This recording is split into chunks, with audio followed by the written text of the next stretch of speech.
Kendati penghasilan sebagai artis sinetron terbilang menggiurkan, tetapi agaknya tidak semua artis yakin untuk menggantungkan hidupnya hanya di jalur itu. Buktinya artis yang membuka usaha sampingan makin bertambah saja. Anjasmara misalnya, selain sibuk main sinetron, ia juga tengah sibuk mengelola usaha bengkel mobil yang dibangunnya sejak bulan Januari lalu. Sementara itu bintang sinetron Irgi Ahmad Farezi juga baru saja membuka usaha fotografi di Bandung. Usaha ini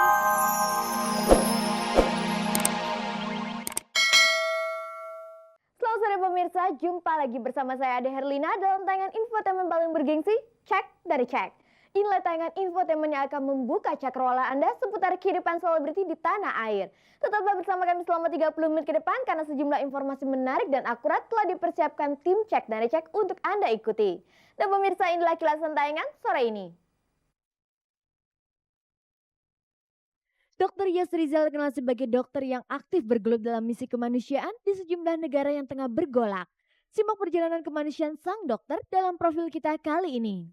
Bisnis di kalangan artis agaknya kembali ramai. Bintang sinetron Gunawan, Irgi Ahmad Farezi dan Anjasmara saat ini tengah sibuk mengelola bisnis sampingannya di luar sinetron.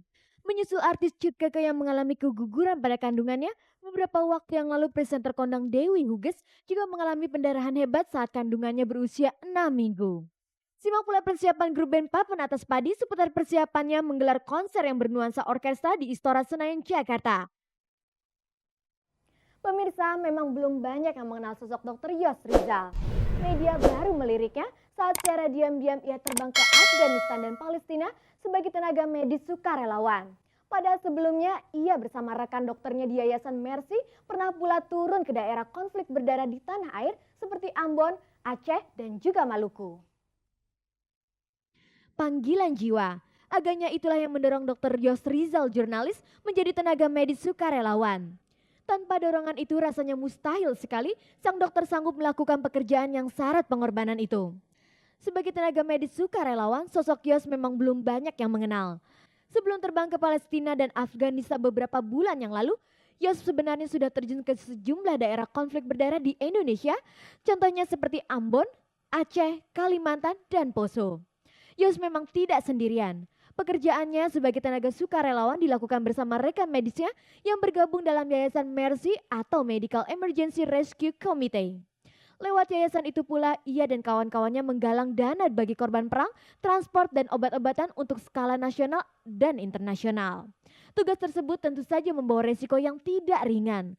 Selain harus sering berkompromi dengan kebutuhan ekonomi keluarga, tidak jarang pula nyawa ahli bedah tulang ini harus terancam. Tetapi agaknya semangat Yos dalam membantu sesama tidak pernah surut. Di Jakarta, suami dari Insinyur Dian ini tetap bekerja keras untuk menabung. Setelah tabungan cukup, awal Mei ini ia akan berencana kembali ke bumi Palestina dan Afghanistan. Apa alasan Yos terbang ke sana lagi?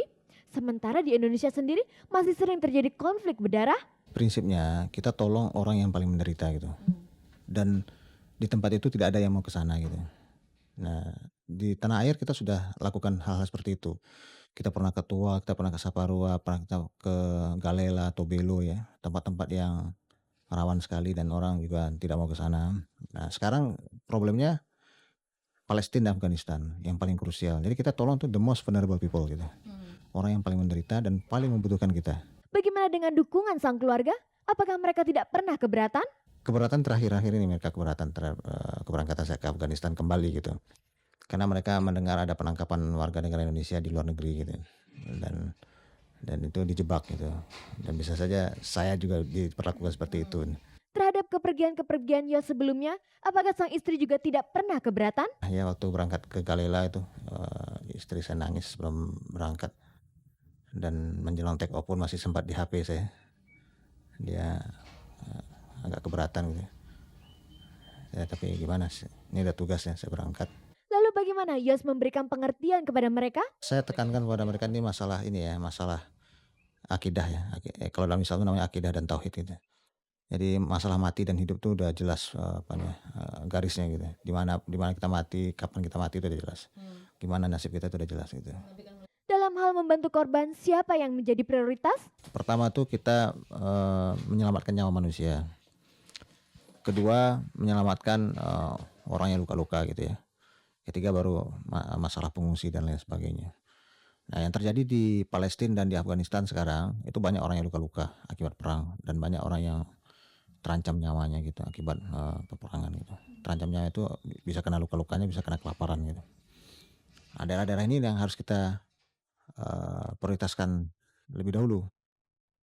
Nah, bukan berarti kita meninggalkan dalam negeri gitu. Kita sudah banyak berkiprah dalam negeri, nah itu sudah kita buktikan dari Aceh sampai ke Maluku gitu.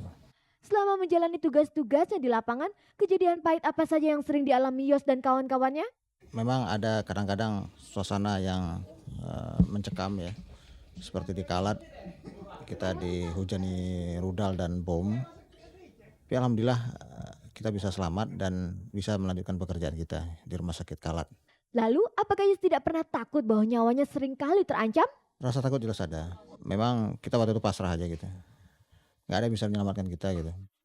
Karena begitu dahsyatnya rudal dan bom datang malam itu, mulai dari jam 12 malam sampai pagi, dan rasanya tidak ada yang bisa menyelamatkan kita gitu. Meski tugas yang diemban Yos dan kawan-kawannya di Yayasan Mercy kerap mengancam keselamatan mereka, kabarnya Yos tidak melindungi mereka dengan asuransi. Betulkah demikian? Asuransi kita adakan untuk relawan kita, tapi apalah artinya asuransi ya, kalau lihat kebrutalan Israel gitu. Jadi kita minta pada relawan segala sesuatu harus berangkat dengan keikhlasan.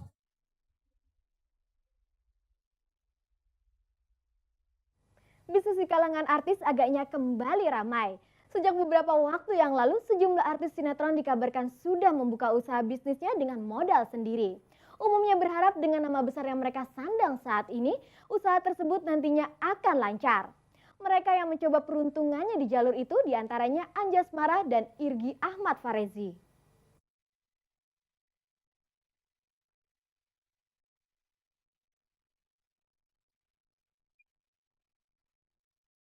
Kendati penghasilan sebagai artis sinetron terbilang menggiurkan, tetapi agaknya tidak semua artis yakin untuk menggantungkan hidupnya hanya di jalur itu.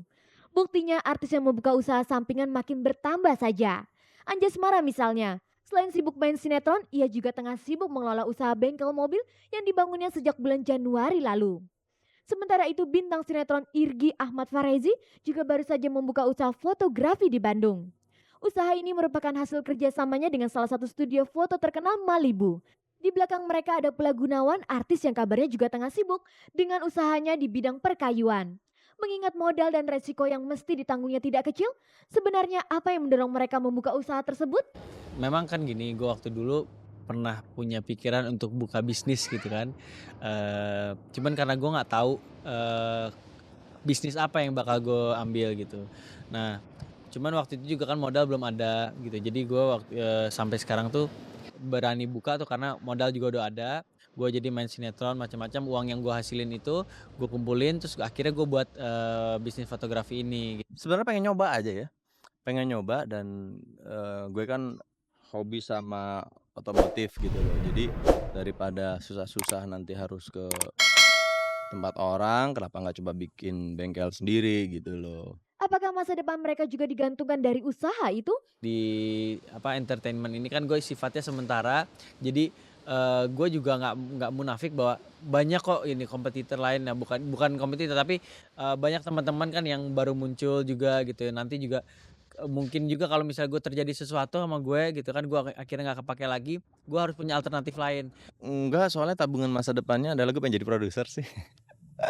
Mengelola usaha dengan modal besar biasanya dibutuhkan keterampilan manajerial yang khusus. Berkaitan dengan itu, bagaimana dengan mereka? Apakah sebelumnya mereka pernah mengikuti kursus manajemen? Enggak sih, kalau kuliah gue dulu ambil komunikasi, terus gue pernah waktu itu kursus PR, ya paling yang untuk masalah marketingnya aja kali ya. Mengandalkan nama besar untuk memperlancar usaha biasanya menjadi kecenderungan artis dalam berbisnis. Bagaimana dengan Anjas dan Irgi? Apakah mereka juga seperti itu? Ya itu sih wajar-wajar aja kalau mereka memanfaatkan nama besar mereka gitu loh. Dan suatu hal yang lumrah kalau memang mereka sudah mempunyai sebuah brand, kenapa nggak dimanfaatin brand itu gitu loh. Dan sekarang tinggal bagaimana manajemen dan strategi pemasarannya supaya produk yang ditawarkan kepada masyarakat itu benar-benar supaya bisa dinikmati dan menguntungkan bagi produsen itu sendiri. Sejauh yang sudah mereka geluti, apakah mereka sudah merasakan keuntungan dari bisnis tersebut? Kalau yang sekarang belum kerasa untuk gue ya, tapi kalau yang selama ini udah jalan ya, yang memang di pusat gitu udah berdiri, itu memang menguntungkan juga gitu. Saya belum bisa bilang lebih lanjut lagi apakah bisnis ini menguntungkan atau tidak.